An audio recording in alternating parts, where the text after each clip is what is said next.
Est-ce que vous êtes déjà demandé ce que le docteur préférait en prise de finition côté double bleu, côté catch même? En général, eh bien ça tombe bien puisqu'aujourd'hui je vais classer, je vais choisir quelles sont mes prises de finition préférées grâce à une nouvelle tier list. Je sais que vous aimez bien ce petit concept, c'est pas mal, ça nous permet aussi d'échanger un petit peu dans les commentaires, d'échanger des idées. Donc voilà, n'hésitez pas encore une fois à préparer vos commentaires par rapport à ce que je vais dire et faire dans cette vidéo, même si, comme d'habitude, je le répète, ce ne sont que mes choix à moi. Et du coup, bah, ce n'est pas la vérité tout simplement. C'est moi ce que je préfère voir.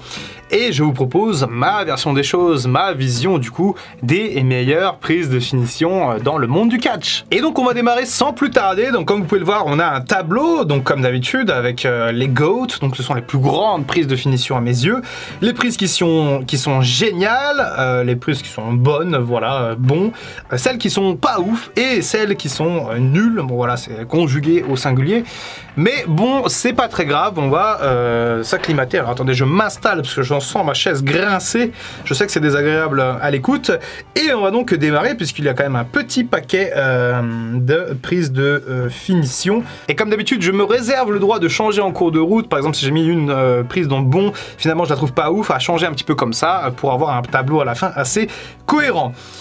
Tombstone Pile Driver de l'Undertaker, alors je serais tenté directement de la mettre dans GOAT. Alors démarrer direct par une GOAT, c'est peut-être un peu trop, mais pour moi cette prise est absolument mythique. Elle est aussi dangereuse, hein, mine de rien. Heureusement que c'est l'Undertaker qui la porte. Je crois que c'était le seul d'ailleurs qui était autorisé à la porter ces derniers temps. On sait que Stone Cold Steve Austin a eu sa carrière brisée, enfin raccourcie, parce qu'il a eu la nuque brisée à cause d'un Pile Driver. Du coup, ça ressemble au Tombstone de l'Undertaker, mal porté par Owen Hart lors de SummerSlam 97. Donc, c'est quand même une prise à la fois assez risquée et à la fois spectaculaire. Donc pour moi, ça y va. Ensuite, qu'est-ce qu'on a? Le Rainmaker de Okada. Donc ça, c'est un catcheur japonais. Pour moi, cette prise de finition, je la trouve bonne. J'adore Okada, mais bon, en soi, c'est juste une grosse close line. C'est un petit peu comme la close line from Hell de JBL. C'est juste bon, même si c'est agréable à regarder, c'est pas non plus extrêmement spectaculaire. Donc je mets ça dans bon. Alors le F5 maintenant de Brock Lesnar, je vais le mettre également dans bon. Pareil, on est sur une prise assez standard. On met l'adversaire sur les épaules en position de Fireman's Carry. Ensuite, hop, on le fait pivoter comme ça. Ça doit demander un peu quand même de la force dans les bras, mais pour moi, voilà, je pense que pour l'instant, ça reste dans le bon. Dirty Deed de Dean Ambrose, pas ouf. Styles Clash de AJ Styles, ça par contre j'adhère, je trouve ça super.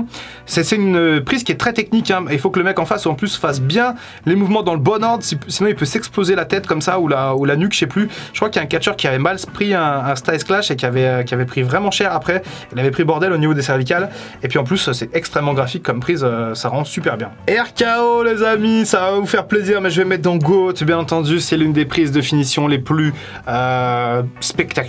Alors elle est spectaculaire, elle peut l'être en tout cas, et surtout c'est l'une des plus emblématiques. Voilà, c'est vraiment ça le mot que je cherchais, emblématique. Le RKO, c'est juste putain, tout le monde adore le RKO, on attend tous de voir des RKO. Pourtant c'est une reprise du Diamond Cutter, enfin même de la prise du Cutter en général que fait Cody Rhodes par exemple quand il se projette sur les cordes, ou le Diamond Cutter que portait DDP à la WCW, bref. En soi, techniquement parlant, c'est pas folichon, hein, c'est pas dingo, juste il prend la tête du mec et il se jette un peu comme ça en avant ou en arrière, je sais même pas, mais c'est toute l'image qu'on a mis derrière le RKO qui fait qu'aujourd'hui c'est GOAT, c'est que voilà, c'est extrêmement emblématique, tout le monde adore le RKO, ça ne fait aucun doute et ça mérite je pense sa place à côté du Tombstone largement. Phenomenal Forum de AJ Styles, c'est bon. C'est bon, c'est pas mal en vrai, c'est pas mal. Il se projette comme ça dans les cordes, il monte super haut souvent. C'est quand même technique parce qu'il faut pas louper le mec, hein, il faut bien sauter. Donc, puis en plus, visuellement, ça rend bien, je trouve, cette prise d'AJ Styles. Donc pour moi, je vais mettre dans bon parce que ça mérite plutôt bien. Batista Bomb, malheureusement pour Batista, je vais mettre ça dans pas ouf, puisque ça reste une powerbomb en fait assez sommaire. Certes, Batista la porte très bien, certes ça demande beaucoup de ressources au niveau énergétique, au niveau musculaire. Il y a qu'à voir la Batista Bomb qu'a porté Batista sur Umaga à WrestleMania 24, hein. Allez voir si jamais vous voulez vous rendre compte que c'est technique. Bref, Batista Bomb dans pas ouf parce que c'est pas mal, mais bon, voilà, c'est pas terrible non plus. Le Sharpshooter, alors encore une fois, ça reste que mes goûts.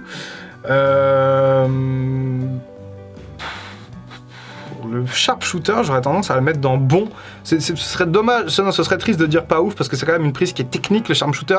C'est aussi une prise qui est remplie d'histoire maintenant, ces fameux sharpshooters. Alors celui-là, ça c'est Shawn Michaels, mais ça c'est en 92.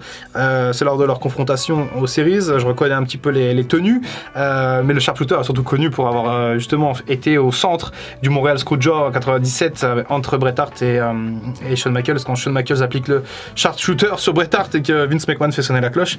Je vais mettre ça dans bon parce que ça m'excite pas des masses. J'ai modifié la liste pour avoir tout de suite du coup la prise en 4 par contre, pour pouvoir un petit peu comparer, et pour moi la prise en 4 c'est génial parce que justement c'est pas du tout pareil. Il y a plusieurs formes de prise en 4, on a la prise en 4, on a la prise en 8 qui a été un peu mise au goût du jour par Charlotte Flair, mais on a aussi un système de contre dans la prise en 4 où on a l'adversaire qui va contrer en se retournant et appliquer la pression sur les jambes de celui qui a porté la prise à la base. Donc je trouve que c'est extrêmement technique comme prise, ça nous permet de raconter des superbes histoires, et donc pour moi c'est absolument génial comme prise de finition. Codebreaker de Chris Jericho, et je vais mettre ça dans pas ouf. Codebreaker c'est vraiment pas terrible, je sais pas s'il y a les murs de Jericho dans la liste, j'ai pas encore tout regardé, je regarde un petit peu comme ça au compte-gouttes, j'ai pas spécialement étudié avant.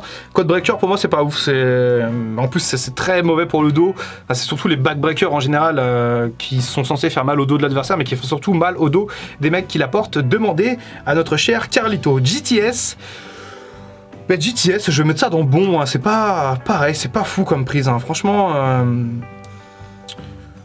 je vais mettre ça même dans pas ouf, hein. Alors je suis désolé pour les fans de CM Punk, moi-même j'en suis un grand fan, mais juste on porte sur les épaules l'adversaire, ensuite on met un coup de genou. Pour moi c'est moins impressionnant qu'un F5, qu'un forearm. Ouais, je vais laisser ça dans pas ouf, c'est un peu du niveau Codebreaker, Batista Bomb, c'est voilà, c'est moyen quoi, c'est moyen pour le GTS. Le Frog Splash porté par Eddie Guerrero, celui-là je le mets dans génial. Le Frog Splash c'est vraiment très intéressant comme prise, c'est très technique en plus, faut être assez habile pour faire un Frog Splash. On a vu des gens faire des Frog Splash, hein, pas terribles, des mecs qui plongeaient debout. Je crois Snoop Dogg une fois a essayé de faire un Frog Splash où il tombe debout. Bref, ça n'a aucun sens, mais les Frog Splash d'Eddie Guerrero, et notamment celui contre Brock Lesnar, là, celui-là en plus il est magnifique. Donc pour moi, ouais, je vais mettre ça dans génial parce que ça vaut le coup. Le Spear de Edge, et il me semble avoir vu d'autres Spears, oui, il y a celle de Roman Reigns ici. Oui, il y a même d'ailleurs un Frog Splash de Rob Van Dam là. Le Spear de Edge, eh bien, les amis, ça...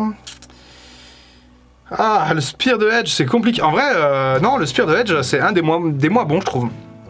Le Spear de Edge, pour moi, il est pas terrible. Il est pas terrible. Hein. Celui de Roman Reigns est meilleur, on en parlera d'ailleurs tout à l'heure. Stone Cold Stunner, ça c'est... Et en fait, le stunner, je suis obligé de le mettre dans génial pour toute la symbolique, encore une fois, qu'il y a derrière cette prise.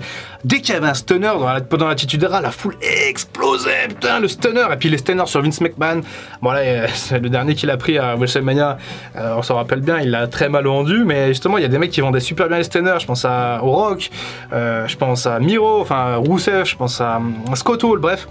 Un stunner bien vendu égale une vraie belle prise, donc stunner dans génial, puisque c'est vraiment terrible. Angle Slam, j'aime bien cette prise. Après, ouais, je vais la mettre dans bonne en vrai. J'étais en train d'hésiter à la mettre dans pas ouf, parce qu'en soi, il n'y a pas grand chose. Mais regardez là, par exemple, il soulève le Big Show. Et faut y aller quand même déjà pour soulever le Big Show comme ça. Et ensuite, il fait une espèce de rotation. Je trouve la prise extrêmement design, extrêmement belle. J'aime beaucoup le Angle Slam, même si encore une fois, c'est pas l'une des prises les plus impressionnantes. Ça a l'air d'être le Pop-Up Powerbomb, celle-ci. Donc on va mettre ça à côté de Batista. Ça reste une powerbomb, même si celle de Kevin Owens, je trouve, il l'a réussi encore mieux que Batista à certains niveaux. Chokeslam, c'est sympa. Le Chokeslam, c'est sympa. Porter comme ça un adversaire avec un bras, faut y aller quand même, faut avoir de la puissance. Les doubles Chokeslam sont très impressionnants. Les Chokeslam de Kane et de l'Undertaker étaient vraiment cool. Même ceux du Rock, du coup, c'est devenu les People Elbow. Non, les Rock Bottom, pardon. People Elbow, c'est autre chose. Ok, pour bon, Kane, on va pas s'éterniser là-dessus. Kinshasa. Ah, Kinshasa, c'est pas mal, hein. Beau maillet à l'époque où il était chez NJPW, ce cher Nakamura. Ça fait penser aussi un peu au last shot de Adam Cole, hein, cette espèce de coup de pied dans la face, sauf que Adam Cole le fait par derrière. J'aime bien, en vrai, ça rend toujours très bien, je trouve, un Kinshasa, ça rend vraiment pas mal. La leg drop de Hogan, du coup, la descente de la cuisse, bah, c'est nul. Une leg drop comme finish, il s'est pas fait chier, le mec, quand même. Pour moi, c'est la leg drop d'Hogan, vous allez me dire, le mec avait des jambons absolument incroyables, mais bon, ça reste Ça, vous allez me dire, je déteste Hogan, Doc, tu détestes Hogan, tu mets sa prise dans nul, la seule et tout. Je suis obligé, la leg drop, c'est pas terrible, quoi. Torture Rack, du coup, non, c'est pas un Torture Rack, ça c'est... Ah, j'ai oublié le nom.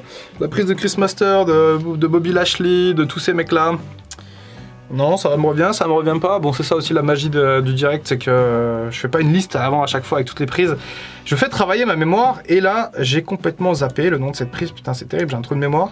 C'est... One eternity later. Ah, c'est le Hurtlock. C'est le Hurtlock. C'est bon, j'ai trouvé. Alors, je sais pas si c'est la version de Lashley ou si ça s'appelait comme ça pour tout le monde. Je sais pas si Chris Master l'appelait comme ça, mais c'est le Hurtlock. Je trouve ça très cool, le Hurtlock, en vrai. Je trouve ça très cool. Ça rend bien, à chaque fois, ça rend bien. Visuellement, c'est plutôt pas mal. Ça rend bien. Ça rend bien aussi la prise de Rikishi, où il met ses fesses sur l'adversaire. Alors, oui, techniquement parlant, c'est pas fou, ça vaut pas un F5, un Angle Slam, mais ça fait rire les gens, en fait, et ça fait réagir le public, et qu'est-ce qu'on demande à des catcheurs, c'est de faire réagir la foule, et ça marche extrêmement bien avec cette prise des fesses là de Rikishi. Ça par contre, je sais plus le nom. En tout cas, c'est plutôt pas mal. Pas mal également pour Uncle Lock de Kurt Angle, qui est une prise en soi qui paye pas de mine, mais la façon dont Kurt Angle la porte, c'est absolument génial, je trouve. Enfin, c'est très bon. Ça raconte une histoire en fait à chaque fois. Il y a qu'à voir le match entre Michaels et Angle à WrestleMania 21. Angle, il arrive à vraiment connecter avec la foule justement quand il fait cette prise là de Uncle Lock, et pour moi ça mérite largement sa place dans bon. Jackhammer, alors le Jackhammer pour moi je la mets dans génial, parce que le Jackhammer c'était l'une des prises de finition les plus spectaculaires pendant l'Attitude Era côté Goldberg, et même encore quand il est revenu, le Jackhammer c'est complètement fou, c'est une prise complètement dévastatrice. Et le Jackhammer, là, je sais pas si... Là, il le fait sur Brock Lesnar, par exemple, sur l'image. Et je sais pas s'il le maintient ou pas, mais ce qui faisait la magie du Jackhammer, notamment à l'époque de la WCW pour Goldberg, c'est qu'il maintenait les catcheurs comme ça en l'air à la puissance de son bras. Et une fois, il a maintenu le Big Show, le Giant, du coup, il l'a maintenu comme ça pendant 10 secondes, tout droit comme ça. C'était complètement dingue, cette image, ça m'avait vraiment marqué à l'époque. Donc pour moi, le Jackhammer est clairement l'une des plus grandes prises de finition et l'une des plus dévastatrices, à n'en pas douter. Le crossface, du coup, beaucoup de versions du crossface. Il y a celle de Bryan, Benoit, Cena. J'aime pas trop celle de Cena, encore une fois je trouve qu'elle est mal portée, mais bon ça après vous allez me dire Doc, t'aimes pas Cena. Je mets ça dans bon, clairement le crossface c'est une très bonne prise de soumission, ça peut faire vraiment le boulot, et ça finit souvent les matchs. La Spear de Roman Reigns, elle est bonne, elle est plutôt bonne la Spear de Roman Reigns, je la préfère à celle de Edge.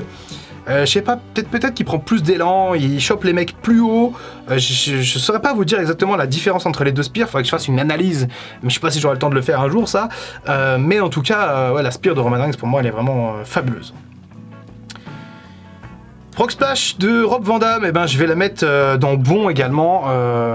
Voire peut-être génial, parce qu'en vrai le Frog Splash de Rob Van Dam c'est quand même quelque chose. Hein. C'est quand même quelque chose, hein. Je la trouve même meilleure que celle d'Eddie Guerrero en fait finalement.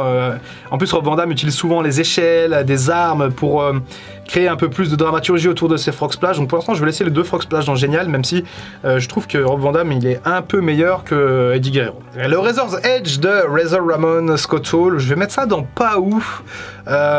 C'est une prise un peu lambda, en plus un peu compliquée à mettre en place, très complexe pour pas grand chose je trouve.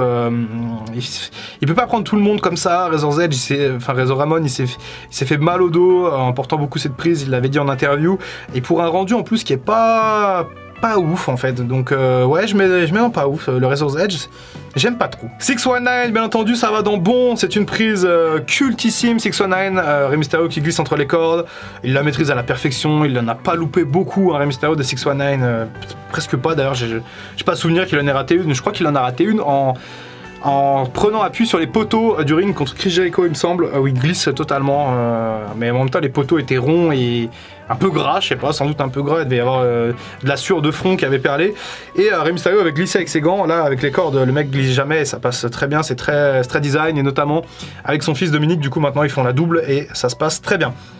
Attitude Adjustment,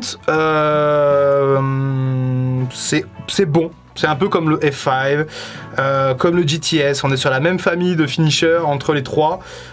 Et encore... en fait, l'Attitude Adjustment c'est la même chose que GTS, sauf qu'il n'y a pas le coup de genou quoi. Le F5, je le trouve plus beau, ça tourne un peu, c'est plus impactant comme prise, alors que l'Attitude Adjustment, ben non, c'est pas ouf l'Attitude Adjustment, je suis désolé, c'est pas ouf. Hein. Alors c'est ouf quand il y a 2-3 mecs sur les épaules de Cena à WrestleMania 25, quand il y a le Big Show et Edge dessus, ouais, c'est pas mal. Mais bon là, non, enfin... Non, c'est pas ouf l'Attitude Adjustment. Rock Bottom, bah pas ouf non plus, même si j'adore cette prise. Hein. Elle fait beaucoup réagir la foule, cette prise. Elle est vraiment très très belle à voir. Mais globalement, c'est un espèce de chokeslam en moins impressionnant. Juste le mec s'appuie sur... Ouais, il le porte, il le soulève un peu quand même. Enfin, c'est bizarre. D'ailleurs, comment ça se passe cette prise? Parce que... il le tient par le trapèze, là, le Rock. Donc comment il fait pour le soulever? Il le soulève pas. En fait, c'est Cena qui vient sauter en fait dans les bras du Rock en fait. Donc c'est une question de timing que je pose. Le Rock Bottom, j'ai jamais trop analysé les prises de finition. Vous voyez, là c'est l'occasion rêvée. Et je sais pas trop comment ça se passe. Si jamais vous êtes catcheur, n'hésitez pas à mettre un... Je sais qu'il y a des catcheurs français d'ailleurs qui regardent mes vidéos, ça fait plaisir. Parfois des catcheurs un peu connus en France. N'hésitez pas d'ailleurs si vous avez le point de vue technique à m'éclairer sur le Rock Bottom, parce que pour le moment je sais pas comment ça se passe. Ah, la descente du coude, c'est malheureux parce que j'adore cette prise, mais je suis obligé de mettre ça dans nul parce que c'est pas ouf la descente du coude comme prise de finition. Et la plupart des catcheurs n'utilisaient pas ça comme prise de finition, que ce soit Shawn Michaels, CM Punk, mais Randy Savage, lui, c'était sa prise de finition, la descente du coude. Il terminait ses matchs comme ça, on est dans les années 80, Hogan, la descente de la cuisse, Savage, le coude. C'est pas fou, hein, même si encore une fois, j'aime beaucoup Savage, hein, il est dans mon top 5 de mes catcheurs préférés.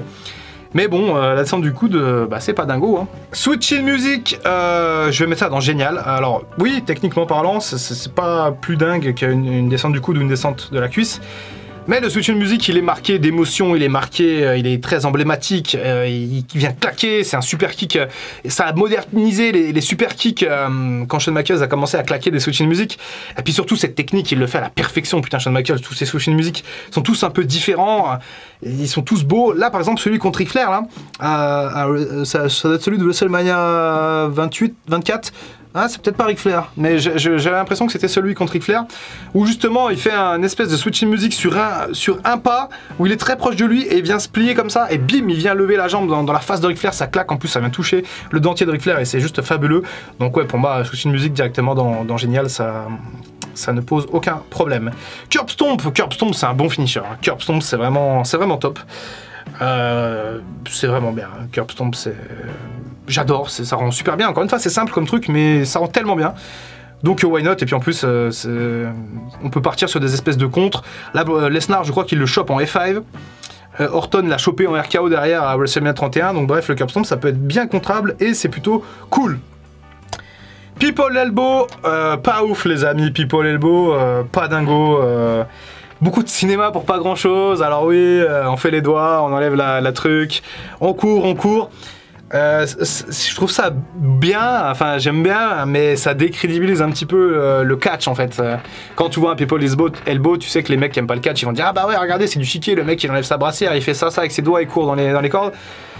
Ça ne vient pas donner de la crédibilité au catch aujourd'hui. Vous imaginez un People Elbow entre Adam Cole et Johnny Gargano à NXT TakeOver, ou même chez AEW, enfin bref, ça ne rentrerait plus. People Elbow, c'est une prise de finition qui a mal vieilli en tout cas. Alors il me reste ces trois prises là, je les ai mis volontairement à la fin parce que je ne sais pas ce que c'est en fait. Là, je crois que c'est la prise de Jake the Snake Roberts, c'est un DDT il me semble. Je crois qu'il fait un gros DDT, Jake the Snake Roberts. Alors encore une fois, n'hésitez pas si vous avez la réponse à me dire. Je vais mettre ça dans pas ouf un peu pour compléter, comme ça en plus ça fera un tableau un peu ASMR satisfaisant. Ça, c'est quoi ça là? Ah ok, il y a une tête ici et une tête là, c'est le Torture Rack, du coup c'est la prise de Lex Luger. Bah si c'est ça, je mets ça dans pas ouf. Ok, on vient choper les... On vient faire ça, se secouer comme ça sur... même presque je l'aurais mis dans nul, hein. Torture Rack pour moi. On vient hop, boucher comme ça, puis c'est censé faire pression sur les lombaires de l'adversaire. Oh aïe aïe aïe, j'ai mal au dos. Et ça c'est quoi? C'est Sunset Flip, Sunset Flip Roll-Up Zone. Ouais, je crois que c'est ça. Pareil, je vais mettre ça dans pas ouf parce que de toute manière, finir sur un roll-up zone, c'est voilà, ça vient niquer un peu la fin du match. Ça dépend un peu. Parfois, c'est bien senti, mais finir sur un petit paquet, bon, ça dépend. En vrai, ça peut être sympa, mais globalement, c'est pas ouf. Alors, petit récapitulatif avant de vous laisser pour cette tier list. Les deux meilleures prises de finition à mes yeux, ce sont le Tombstone Piledriver et le RKO de Randy Orton. Derrière viennent le Styles Clash, la prise en 4, les deux Frog Splash de Rob Van Dam et Eddie Guerrero, le Stunner, le Jackhammer et le Switching Music de Shawn Michaels. Ensuite, dans les bons, on a le Rainmaker, le F5, le Phenomenal Forearm, le Sharpshooter, le Angle Slam, le Choke Slam, le Kinshasa, le Hurtlock, la prise des fesses de Rikishi, le Ankle Lock, le Crossface, bien entendu, la Spear de Roman Reigns, le 619 et le Curb Stomp de Seth Rollins. Dans les pas ouf, on a donc le Dirty Deeds de Dean Ambrose, Batista Bomb, le Codebreaker, le GTS, le Attitude Adjustment, la Spear de Edge, le Pop-Up Powerbomb, le Razor's Edge, le Rock Bottom, le People's Elbow, le DDT de Jake the Snake Roberts, le Sunset Flip. Et dans les nuls, la descente du cuisse, de la cuisse, la leg drop de Hogan, la descente du coude de Savage, la elbow drop et l'espèce de torture rack du coup de ce catcheur japonais que je ne reconnais pas, mais en tout cas qui était démocratisé par Lex Luger du côté de la WWE. Voilà pour cette tier list sur les prises de finition. N'hésitez pas à me donner vos avis dans les commentaires sur ce tableau plutôt bien rangé, plutôt bien classé, ça me fait plaisir, c'est satisfaisant de voir ça. Voilà, n'hésitez pas à me dire surtout pour vous quelle est la meilleure prise de finition, potentiellement aussi la plus naze, la plus mauvaise, même si bon, je sais lesquelles vont arriver, hein. La leg drop sans doute de Hogan en tête. Ça va m'intéresser surtout de savoir vous quelle est votre prise de finition préférée pour voir si vous avez un avis qui diverge un petit peu du mien. On se retrouvera bientôt pour d'autres tier lists. J'ai encore pas mal de sujets à vous distiller comme ça dans les prochains mois, dans les prochaines semaines. J'essaie de faire une petite tier list par mois, peut-être un peu moins, peut-être un peu plus, ça dépend également des autres formats. Il y a beaucoup de boulot sur Dr Wrestling, mais c'est toujours un plaisir de faire ce genre de vidéos. C'était le Dr Wrestling, je vous retrouve très bientôt pour de prochains projets. Donc comme d'habitude, prenez soin de vous. I can feel the blood creeping up from the heathens. Got will, got fight, got pride, got reason. If they wanna go eat, then you know I'm gon' feed them. If you're coming for me, hope you're ready for a demon.